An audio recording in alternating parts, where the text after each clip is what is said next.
লাস্টে একটু fill up করতে অফিসের বাদ আছে।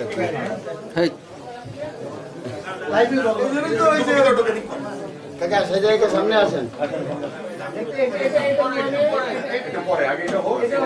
সুপ্রিয় এলাকাবাসী, আমরা আজ এসেছি দৌলতপুর বাজার বণিক সমিতির নির্বাচন 2025-এ আজকে মনোনয়নপত্র জমা দিচ্ছে। আমরা এখন এই মুহূর্তে পেলাম দৌলতপুর বাজার বণিক সমিতির সাবেক সাধারণ সম্পাদক, যার বলিষ্ঠ নেতৃত্বে দৌলতপুর বাজারের একটা সুন্দর পরিবেশ হয়েছে।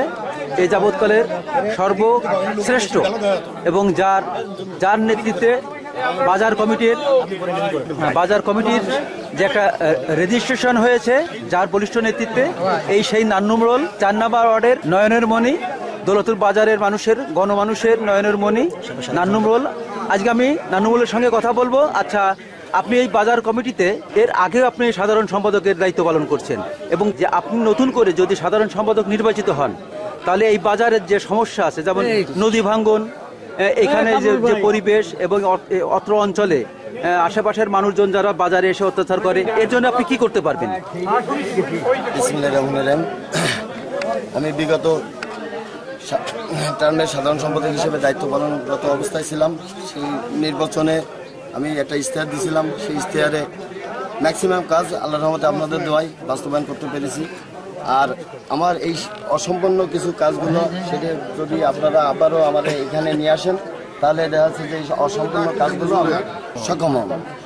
আর যে নদী শাসন বললেন, নদী শাসনের কাজটা সয়েল টেস্টে হয়ে গেছে, খুব শীঘ্রই ওইটা বাস্তবায়ন হবে।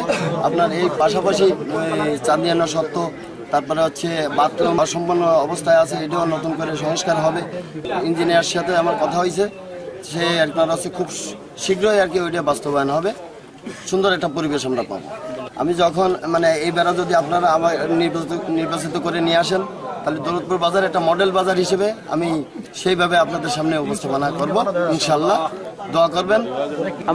আমরা ছোটবেলা থেকে যেহেতু আমি এইখানকার ছেলে, আমরা যখন আসতাম তখন বাজারে আসলে আমার বাড়িতে গেলে সমস্ত জামা কাপড় কাদা ভরে যেত। এখন দেখছি যে বাজারে অনেক ভালো ভালো রোড হয়েছে এবং বড় রোড হয়েছে এবং পানি নিষ্কাশনের একটা ব্যবস্থা হয়েছে। আমাদের বাজারে আরো মডেল বাজার হিসেবে করার জন্য আপনার চিন্তা ভাবনা কি আছে? আপনার দেখা যাচ্ছে যে ওই যে কথাটা বললেন যে বৃষ্টির সময় কাদা মাথায় নিয়ে আসতে হতো বাজারের ভিতর, অনেক কাস্টমার দেখা যাচ্ছে স্বাচ্ছন্দ্যবোধ পাইতো না। সেইভাবে হচ্ছে আপনার যখন এখানে বাজারে সবাই আসতো, আমার ইশতেহারেই দিয়েছিল যে রাস্তাঘাট ড্রেন, এটাই আমি বাস্তবায়ন করব। এটা আপনাদের দোয়ায় যতটুকু পারিছি সেটুকু বাস্তবায়ন করেছি। আর একটা রোড আমার বাকি আছে, সেটা হচ্ছে তুলোপট্টি থেকে গার্মেন্টস পট্টি, আপনার ওইটাও আমি মেজারমেন্ট দিয়ে দিছি। খুব শীঘ্রই ওইটাও কাজ বাস্তবায়ন হবে। আর আশা করি দৌলতপুর বাজারের চিত্রটাই সুন্দর একটা চিত্র আমরা আপনাদের সামনে উপস্থাপনা করব। বাজারে সিসি ক্যামেরা আমার এটা আগের স্টেটে ছিল, এটা আমি সিসি ক্যামেরা এটা বাস্তবায়ন করতে পারি না। এটা পরবর্তীতে আমি আসলে এটা বাস্তবায়ন করব। টোটাল বাজারটা সিসি ক্যামেরার আওতায় নিয়ে আসবো ইনশাল্লাহ। ওই বিএল কলেজের যে রোডটা, ওইখানে আছে একটা ঐতিহ্যবাহী ব্রজলাল বিশ্ববিদ্যালয় কলেজ, ওখানে 20,000 ছেলে মেয়ে সবসময় থাকে। ওই অঞ্চলে সমস্ত সময় ধুলায় পরিপূর্ণ থাকে। ওই অঞ্চলে 2 মিনিট 3 মিনিট পর পর যে বালির যে গাড়িগুলো যায়, এখানে ছাত্রছাত্রী এবং ব্যবসায়ীদের ব্যাপক ক্ষতি হচ্ছে। আমরা দীর্ঘদিন আন্দোলন সংগ্রাম করেও আমরা সেইটা একটা সুরাহা করতে পারিনি। এই বিষয়ে কি আপনার বাজার কমিটির কোনো চিন্তাভাবনা আছে? আপনার যদি আপনি নতুন কমিটিতে আসেন, আশা করি আপনি আসবেন, এবং তার জন্য আপনার কি চিন্তাভাবনা আছে? আপনার বিএল কলেজ রোড নিয়ে আমাদের চিন্তাভাবনা আছে। আমাদের ফার্স্ট গেট পর্যন্ত আপনার হচ্ছে বাজারের আয়ত্তে আছে। আমরা পরবর্তীতে সেকেন্ড গেট পর্যন্ত আমাদের বাজার সীমানায় নেওয়ার জন্য আমরা এর আগেও মিটিংয়ে আলোচনা হয়েছিল।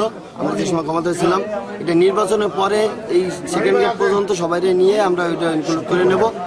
আর এখানে হচ্ছে বালির যে গাড়িটা দেখা যাচ্ছে যে আপনার ওই স্বাচ্ছন্দ্য বোধ পরিবেশ ঠিক রেখে যাতে বালি আনা নেওয়া করে, সেই ব্যবস্থাটা আমরা জোরদারভাবে সেভাবে করি। ধন্যবাদ বাজার কমিটির সাবেক সাধারণ সম্পাদক, বর্তমান সাধারণ সম্পাদক পদপ্রার্থী নান্নুমরোলকে ধন্যবাদ, এবং যারা এখানে আসছে সবাইকে ধন্যবাদ। আমি ফকির আমিন শাহ। আমার জন্য দোয়া করবেন। আমি যেন সকলের ভালোবাসা পেয়ে, গতবারে পেয়ে যেভাবে আমি যা কল্পনা করি নাই তার চেয়ে অধিক পেয়েছিলাম, সেটারে মানে ধরে রাখার চেষ্টা করেছি। আমি কাজ করতে গেলে ভুল ত্রুটি হতে পারে, সেটা ক্ষমা সুন্দর দৃষ্টিতে দেখে আপনারা এবারেও বিশ্বাস যে আমি সবার ভালোবাসা আগে যেরকম পেয়েছিলাম এবারেও আমি পাবো, সেই আশাবাদ ব্যক্ত রেখে আমি সবার দোয়া ও আশীর্বাদ কামনা করছি। ইনশাল্লাহ আপনাদের দোয়ায় আমি বিপুল ভোটে জয়ী হব।